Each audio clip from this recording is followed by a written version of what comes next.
human will, which while having life does not exercise it, to give free life to my fiat. This, however, is to the great profit for the soul, because she gives a human will and receives a divine one. She gives a finite and limited will and receives an infinite and limitless one. So he's saying that really this is the greatest of miracles, that a soul would, even though we'll always have a human will, even in heaven, because we can't be a human being without a human will, that we will, on earth, he wants us to sacrifice it by not exercising the human will and always let the divine will operate in us to do everything we do. And everything we do will just be mostly the ordinary, everyday things that we always do. But little by little, he may lead us here and there, this place or that place, or this idea, or this other idea, or this. We will change. We definitely will change. I'd like to take a break. Not a break, but take a little parentheses here and speak about the four temperaments of the human soul. In order to enter heaven, in addition to being, infused with the divine will, our souls have to be in perfect equilibrium, like a perfect sphere. And when we're born, when we're conceived, our souls are given the temperaments, the four basic temperaments, but almost always one or two of those temperaments, if not more, are out of perfect equilibrium. The only case that it wasn't with our Blessed Mother, that I know of. And so we have the temperament, the sanguine temperament, which those people are very lively, outgoing, what do you call them, extroverts, basically, and they get a lot of people around them, and people want to be around them, and they make people feel good, et cetera, et cetera, et cetera. So that's more or less the sanguine temperament. And then you have the melancholy temperament, which is at the other extreme, in which they are kind of introverted and thinking of themselves a lot, and they're worried about this and worried about that, and they're kind of see the bad in everything instead of the good, and always worrying and fussing or whatever. So I'm not saying I'm saying it correctly, I'm just trying to remember what I learned. And then you have the choleric temperament, which like St. Peter, as soon as something happens, he's going to move right in that second, and take care of it. So choleric likes to react immediately to stimuli, and to either angrily or even something good, but they act spontaneously and quickly. And then the phlegmatic temperament responds slowly to stimuli. Like if somebody, like if the fire alarm went off right now, the choleric guy would be out there in a second, and he'd be trying to take care of something, get it straightened out. And the phlegmatic guy would be sitting there thinking about, well, now, what did they say about which door is supposed to go out, that door or that door? And then they keep wondering about it, and by that time the fire was already enveloped the room, So that's, so anyway, we have these four temperaments. And the human beings that are born in original sin, without their even ask for it, they seem to get a special emphasis on one of those temperaments and a sub-emphasis on maybe another. And so when I was younger, and I mean, I've still got the same disposition. I mean, I don't think I conquered it yet, of course, but I realized that I had a choleric temper. And in other words, my problem is I was trained militarily. I like things to be on time, and I don't like people to mess around and get late. I mean, that was always bothering me. And then the other thing was, what else was it? Oh yeah. I like things to be in good order. And in the way that I think it should be, So if things are starting to get out of order, I get upset and I tell them, that, yeah, and jump on and get them straightened out and right off the bat. But people know that I have a choleric temperament. They all laugh about it. In fact, I was consoled when I read a book on this subject that most of the United States had choleric temperaments. And so anyway, I've been, hoping and praying that God will get my skewed sphere, like my choleric temperament's out like this, kind of messes up the roundness of this perfect situation. Knock it back, and knock it back, and knock it back, and knock it back, get it back in the middle, and try to round things out before I die. And I noticed that lately I seem to make some improvement after all these years. When things are starting to get me a little bothered me, for example, I'll pick on my angel in disguise back there. We were driving from Portuna to, what do you call it? Knock. And it was evening, it got dark, and we didn't know where the hell we were going. We thought we knew where we were going. Well, back in my old days, I'd be on pins and needles. Let me have a map. I'm going to tell you what to do. We're going to stop here and figure out exactly where we're going to go. I'm not going to put up with any left turns, but we should make a right turn. That's the way I would have done it. But I noticed that night, I very rarely said anything. If he wanted to turn left instead of right, and I thought he should have turned right, he turned left. That's not even worried about it. After a while, he realized he turned the wrong way, And so, but anyway, the only reason I bring it up is because I'm happy that God allowed me to have an improvement over that skewed temperament. It's true that Jesus doesn't like people to worry. And some people are natural worriers. I mean, I should say natural, but they are worriers. And Jesus doesn't really like that too much. He didn't like people to worry. The worst thing in the world is to be scrupulous, and the other is to be worrying and anxious. There's no reason for that, particularly if you want to live in the divine will. Now, if you're coming out of that problem and you're really interested in the divine will and you want to be in it, this is the solution. Little by little, by little by little, over a period of time, those worrying aspects are going to go away. You're going to be, see, Jesus said living in the divine will requires abandonment to the divine will. There's been books written on abandonment to the divine will by many saints. And the abandonment is that when circumstances come up that you have no control over it, you just relax. You just let it go. Let it happen. Let it be. And if there's anything you can do to help in a bad situation, then you can. But if you can't do anything, to relax, be abandoned to it. And so that's a pretty big step to be able to do that in the spiritual life, but it becomes easier in the divine will. And Jesus does relate living in the divine will with abandonment to the divine will. Because if you're not abandoned, you're really not living in the divine will. So they do go together. So when things happen and you have no control and you have no responsibility or whatever, even if you have responsibility but you can't solve it, just be abandoned, accept it. And it's more than being just resigned. Sometimes you can be resigned with a mean face. Oh man, oh, but you can be resigned and be peaceful and happy about God's will being done, even though you don't like what's happening.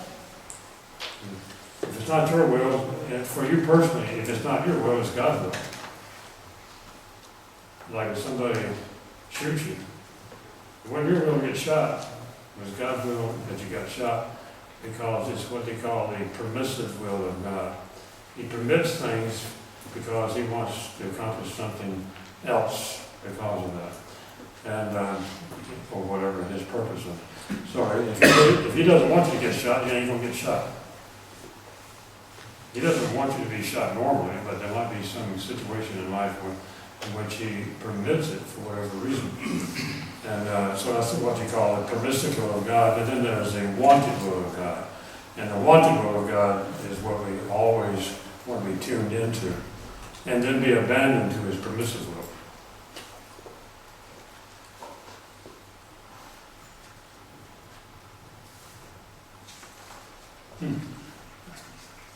When I skipped around earlier, I have a hard time separating anything new from when I skipped around.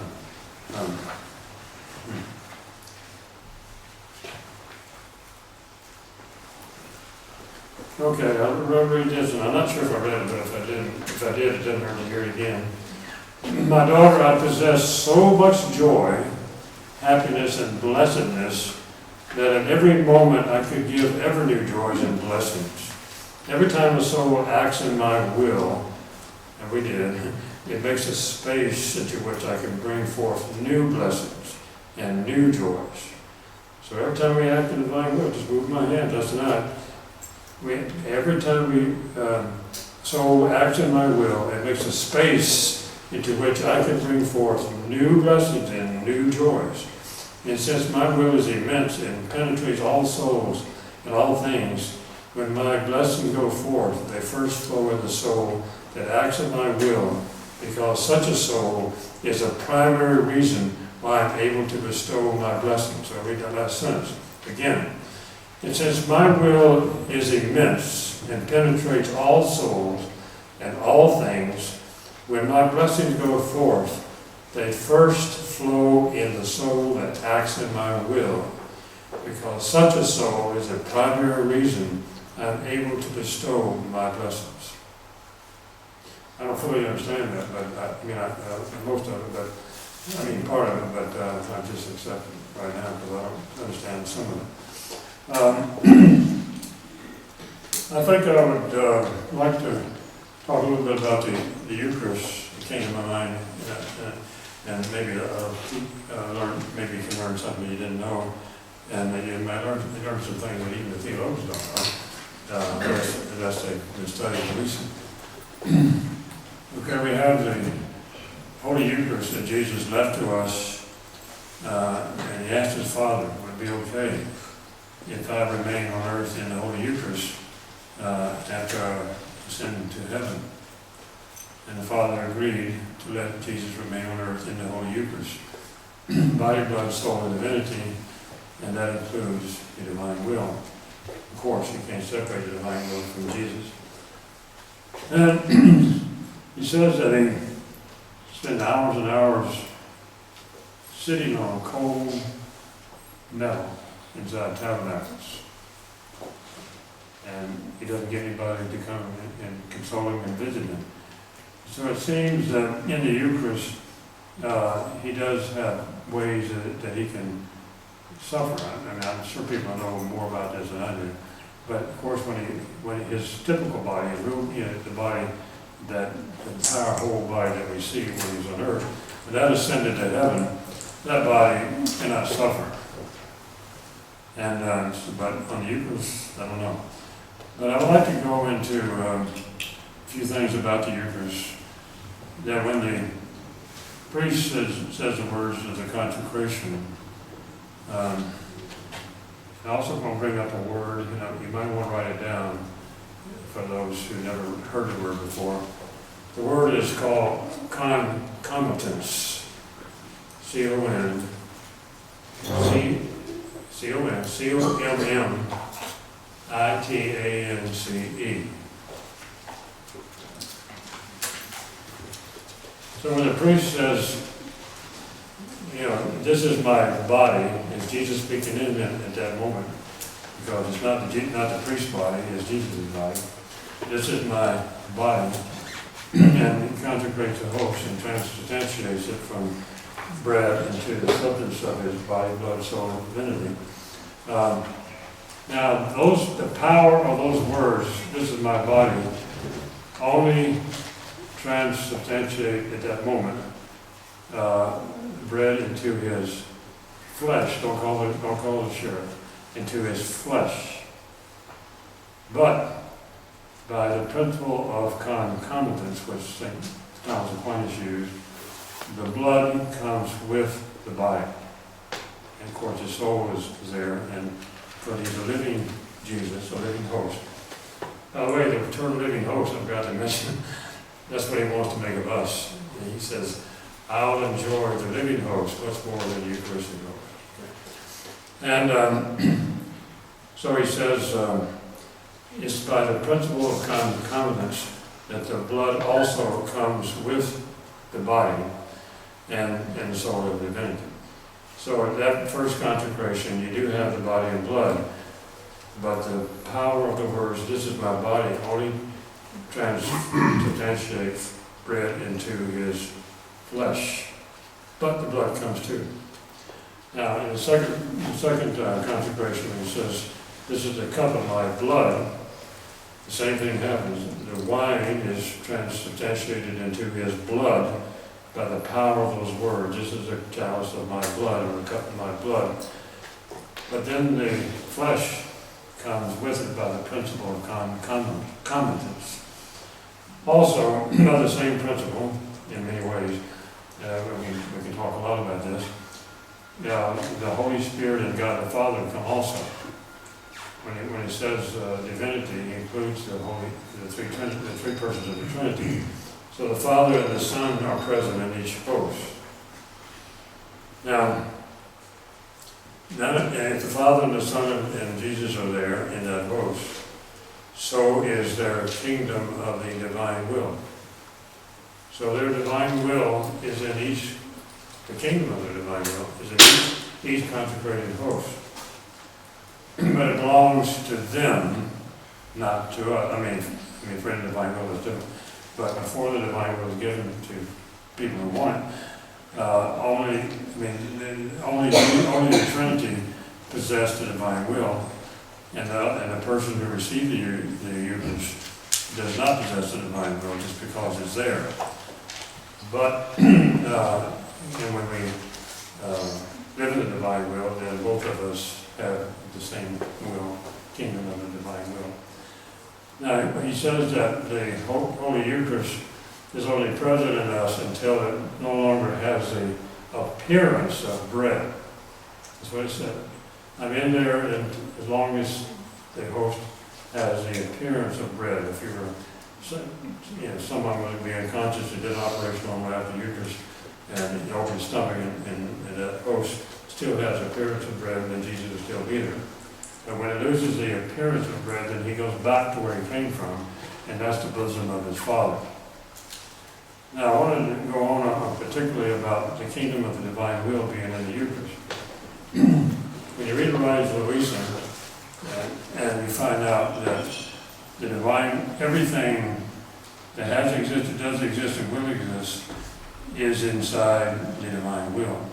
And every part, and even there's no parts, but every place where the divine will is, all that is present. And I was looking out the window in Florida when I was giving a talk some years ago, and I saw a palm tree, and I told the people based on my light at that time that palm tree is inside this Eucharist. And I said, whoop, how can you say that? Because, the host is this big, the palm tree is 25, 30 feet tall. How can that be inside the Eucharist? And the only answer I had, I knew I was right in saying that, but I tried to find out the way to explain it. And I didn't come up with the best answer, but I came up with an answer. I said, well, the love and the work of God that brought that tree into existence is inside that host. And that love and work of God is that tree, because there's a particular love and a particular work that makes that palm tree exist. And that love and work is inside that host. So Jesus tells us that all the lives of people in the Old Testament, in the New Testament, and the apostles, and Jesus and Mary, and everything, all of their lives, everything that they did and so forth, is all contained in every Eucharistic host. It's because the divine will is operating in that host. And everything that exists came from the divine will and still comes from the divine will, it still exists because of the divine will. So all of that is contained in every single host. So we have a lot to learn over the next 1,000 years as they start studying deeper and deeper and deeper into these writings of Louisa. You'll find that those who've been reading Louisa, you'll find that you'll read maybe a whole chapter or several chapters or whatever. She goes by dates or her entries. And you read them and you read words and you read every word, but it doesn't go deep into your mind and soul to understand it. But you read all the words. But when you go back the next time, I didn't understand that before, now I understand why that word is there. And the same thing happens every single time, unless you just read them real quick. So, little by little, over a period of time, you'll learn deeper and deeper and deeper into the meaning, the fullness, deeper to the fullness of the meaning of every word in the book of heaven. And I would say, just my own opinion, but I would say that the depths of the truths that are in the book of heaven have no bottom. There's no bottom to the depth, to the depths, no bottom. That it's just infinitely full of truth. And we will come in different people, different places, different times, penetrate deeper and deeper and deeper into this great mystery of the divine will, reigning and operating in people. So those that are coming in the future, Jesus said some of them will surpass Adam.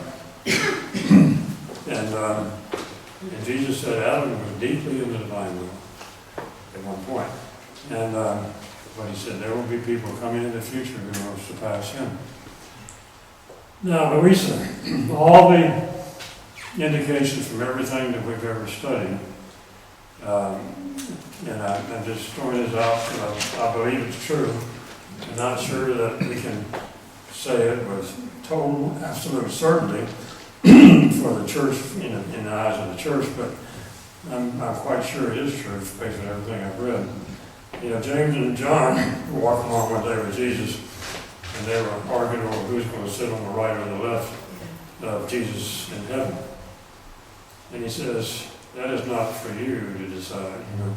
And so we know now, everybody I know who's been in the divine will, priests and everybody else, they all believe Mary, and Mary's on the right side, and Louisa, somehow she's up there right next to our Blessed Mother.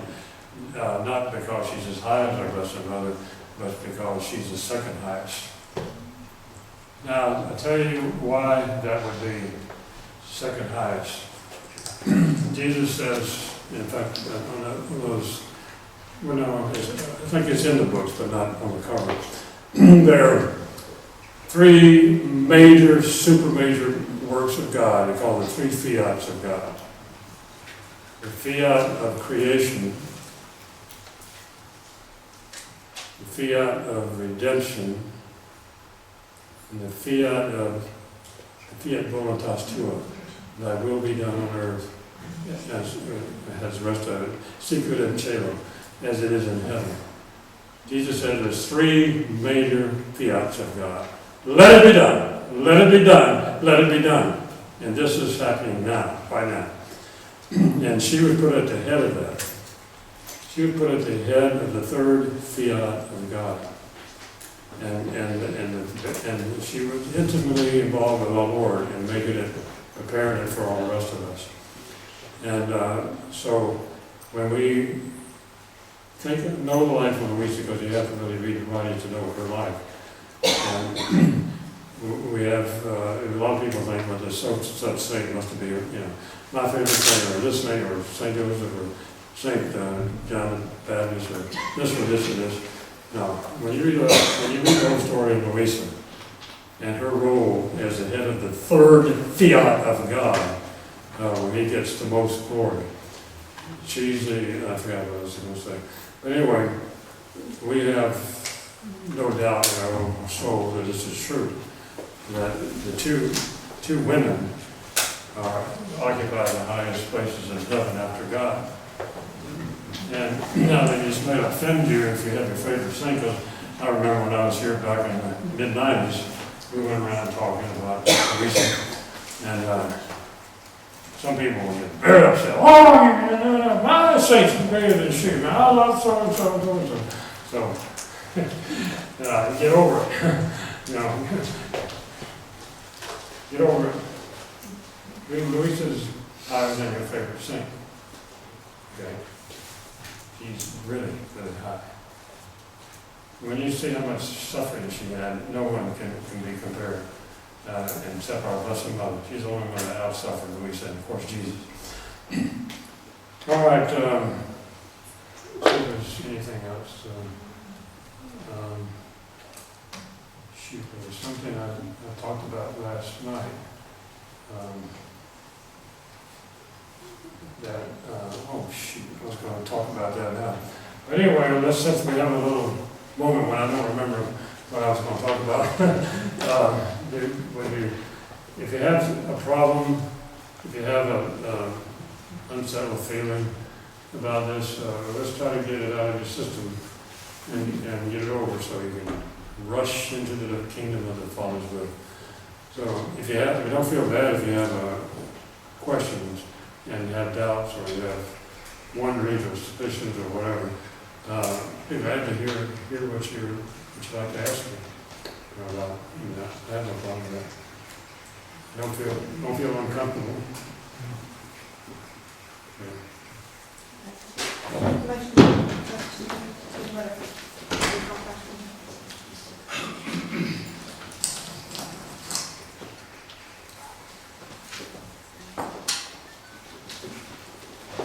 We are all concerned about sinners in the world who may be in danger of going to hell.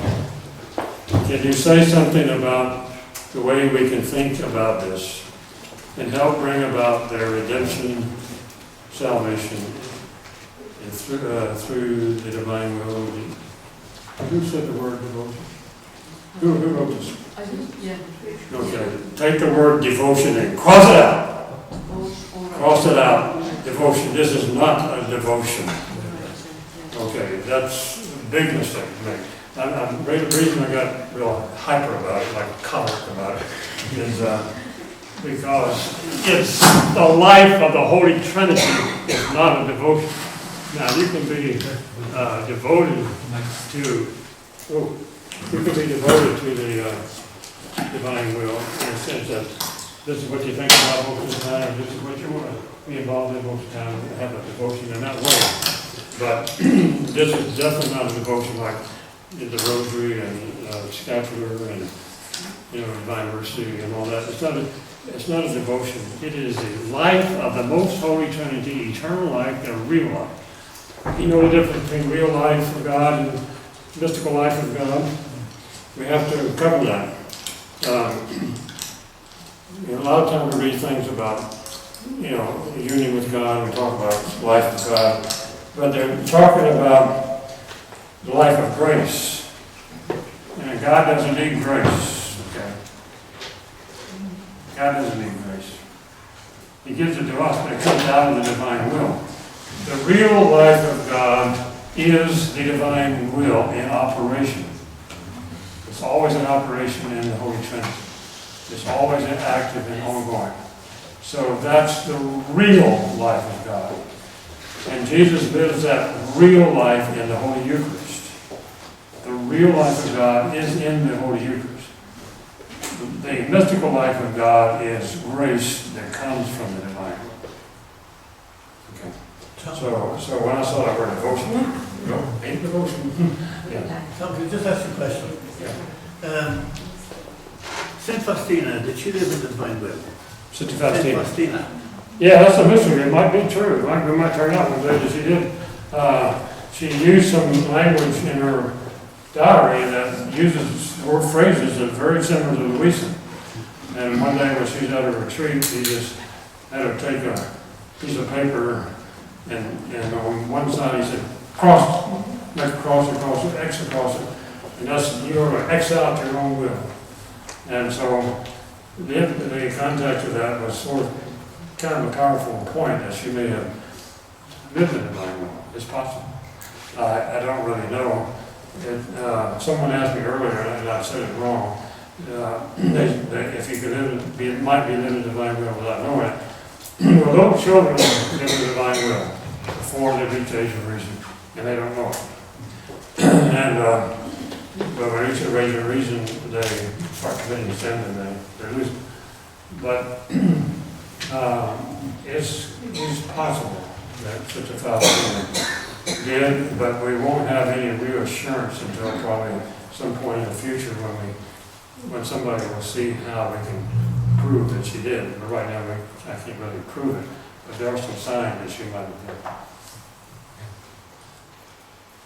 Can I ask something? Yeah. You mentioned about the kingdom of divine will in each host. The kingdom of the divine will is in each host. Yes,